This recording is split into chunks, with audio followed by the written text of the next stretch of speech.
The Art of the Half-Truth, Brian Manning's Shameless Cherry Pick, an editorial by Professor Wall Street. How the opposition MP for San Fernando East deliberately misrepresented a Trinidad Express article to mislead the nation, and what the article actually said about the Kamla Persad-Bissessar UNC government. Ladies and gentlemen of Trinidad and Tobago, when a political operative cherry picks a newspaper article, carefully excising the passages that vindicate his opponents, he is not engaging in debate. He is manufacturing a lie dressed in borrowed truth. That is precisely what Brian Manning, opposition MP for San Fernando East, has done with the Trinidad Express's landmark article, Rise of the New Poor.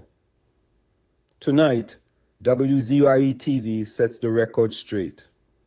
The Trinidad Express article in question is a sober, well-reported piece of social journalism that documents the rising tide of poverty now sweeping into the working and middle classes of Trinidad and Tobago. It features testimony from two respected non-governmental organizations, the Children's Ark and Glimmer of Hope, and draws on Oxford University poverty data. The article is, by any fair reading, a complex document that assigns blame to structural economic conditions and critically extends clear and deliberate grace to the newly elected UNC government of Prime Minister Kamla Persad-Bissessar. But Brian Manning did not share that grace with you. He took the portions of the article that speak to poverty and suffering, conditions inherited from a decade of PNM misgovernance, and presented them as though they were an indictment of the UNC administration. He left the good parts on the cutting room floor. That is not political commentary. That, as marvelous Marvin Gonzalez, the PNM chairman himself, has stated on the record, is the work of a propagandist. And every member of the PNM, Manning included, wears that crown. Think about that. The head of the PNM is indicting his own party members. Brian Manning is simply Exhibit A. Every member of the PNM is a propagandist of the PNM. Marvelous Marvin Gonzalez, PNM chairman and MP for Aruca Lopino. Here are 10 reasons why Brian Manning is deliberately misleading the nation. 1. He hid the NGO leader's explicit defense of the Kamla government. The Express article quotes Glimmer of Hope founder Zahir Ali, the NGO awarded Community Group of the Year 2025, saying directly and on record, they've only been in office for a year, and it's important to recognize that resolving deep-rooted problems takes time and perseverance. There is hope that, as they continue their efforts, we will see gradual progress and meaningful improvements. Manning quoted everything around that passage and surgically removed it. If that is not intentional deception, what is? 2. He misattributed inherited crisis to a one-year-old government. The Express article is crystal clear that the poverty crisis is structural and historical. The Oxford Poverty and Human Development Initiative data cited 0.5% multidimensionally poor, but nearly 39% vulnerable, did not materialize overnight on election night 2025. This is the accumulation of a decade of PNM economic mismanagement under Keith Rowley. Manning was a minister in the Ministry of Finance and helped create this crisis. He now has the audacity to weaponize it against the administration that inherited his mess. 3. He ignored the NGO's call for government-NGO partnership, which the UNC is answering. The Children's Ark president, Simone de la Bastide, made a direct and public appeal to the Prime Minister. I would ask the Prime Minister to consider a working relationship with the registered charitable organizations in T&T. This is a forward-looking appeal to the Kamla Persad-Bissessar government. Manning deliberately omitted this because it frames the UNC as the administration NGOs are looking to for partnership and solutions, not the PNM. Why would he share that with his followers? 4. He presented stagnant wages. As a UNC failure, it is a PNM legacy. The article states rising expenses and stagnant wages have driven working people into poverty. During 10 years of PNM rule, real wages in Trinidad and Tobago declined in purchasing power while the cost of living surged. The PNM oversaw energy sector contraction, failed to diversify the economy, and allowed the HDC housing crisis to fester. Manning, citing wage stagnation as a mark against the UNC, which has been in office approximately 1 year, is a masterclass in shamelessness. 5. He omitted Zahir Ali's direct reference to previous administrative decisions as root cause. The Express article contains this damning line, spoken by the NGO founder himself. The country is navigating a challenging period, in part due to previous administrative decisions. Previous administrative decisions. That is the Express article's language for the PNM government. Manning's post carefully left this sentence out of his commentary. The article he is sharing explicitly blames his own party's legacy, and he hid it from his supporters. 6. He conflated charity work with government failure, ignoring who underfunded social services.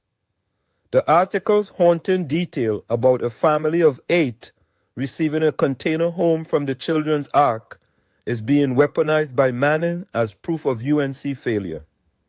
In reality, the charitable organization has been doing this work for 25 years through PNM governments. The poverty it addresses accumulated across administrations dominated by the PNM. The question Manning refuses to answer: where were the PNM social programs during the decade they controlled the treasury and the energy revenues? 7. He used children's suffering as political ammunition while his party created the conditions. The article movingly describes children living in crowded, modest, unsafe, one-room structures and raises the specter of trafficking. Manning posted about this suffering as though he is a concerned citizen, not a senior member of the finance ministry that presided over a decade of cuts to CPEP, URP, the Social Welfare Division, and failed to implement meaningful poverty alleviation. Exploiting children's misery for political propaganda is frankly beneath contempt. 8. He ignored the NGO's solution, which is empowerment, not PNM handouts. Zahir Ali's policy recommendation in the article is pointed and philosophically opposed to the PNM's clientelism model. I would advocate for a shift toward empowering people, helping them develop skills and opportunities for lasting independence. This is exactly the kind of transformative structural approach that the Pirsad-Bicester UNC administration has championed. Manning did not share this because it aligns with UNC philosophy and exposes PNM dependency politics. 9. His post proves marvelous, Marvin Wright. PNM members are trained propagandists. Here is the delicious irony the nation must absorb. It was not a UNC supporter, not a journalist, not an outside critic who called every PNM member a propagandist. It was Marvin Gonzalez, the PNM chairman himself, an MP for Aruca Lopino. Marvelous Marvin has in effect handed the nation the verdict on Brian Manning's Facebook post before we even had to write it. When your own party chairman publicly declares that every PNM member is a propagandist, and then your colleague goes and cherry picks a newspaper article to mislead the public, the case closes itself. 10. He continues as PNM chairman while posing as an objective commentator. Brian Manning is not a neutral observer sharing a news article out of civic concern. He is an opposition MP, son of a former prime minister, beneficiary of a political dynasty, yet posing as a concerned citizen. His commentary carries no editorial independence. It is PNM party messaging dressed up as social media sharing. The people of Trinidad and Tobago deserve to know that every post from Brian Manning is a PNM press release. The verdict. The Trinidad Express article Rise of the New Poor is not, by any honest reading, an indictment of the Kamla Persad-Bissessar government. It is a compassionate examination of poverty rooted in structural failures built up across decades, with an NGO community that is explicitly hopeful about the new UNC administration and explicitly critical of past governmental decisions that are, by any reasonable timeline, the PNMs to own. Brian Manning took that article and amputated everything that told the truth. He left only the pain, surgically separated from its cause, its context, and its hope, and handed it to his followers as ammunition. That is not politics. That is the betrayal of public discourse. Every member of the PNM is a propagandist of the PNM. Marvelous Marvin Gonzalez, PNM chairman, proven correct by his own colleague once again. Prime Minister Kamla Persad-Bissessar and the UNC government have been in office for approximately 1 year. The poverty documented in the Express article was not created in 1 year. It was incubated across 10 years of PNM governance. The same PNM that Brian Manning served as a finance minister, the same PNM whose chairman he now is. Let the record show, WZY-TV read the full article.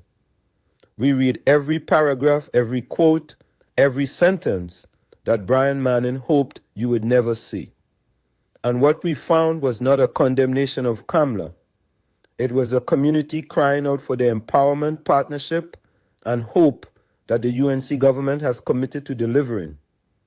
The people of Trinidad and Tobago are smarter than the PNM's propaganda machine gives them credit for. Let them read the full article.